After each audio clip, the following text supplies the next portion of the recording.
करतो.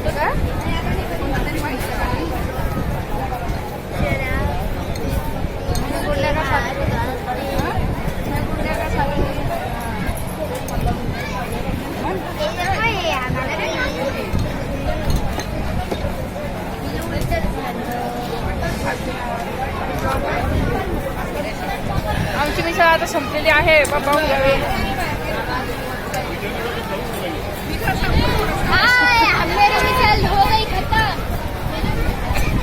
खूप वेळचा प्रवास चाललेला मिसळसाठी. मिसळवारी चाललेली होती, तर मिसळवारी आता संपलेली आहे आणि सगळ्यांची ज्यूस आणि आईस्क्रीमची फरमाईश आहे.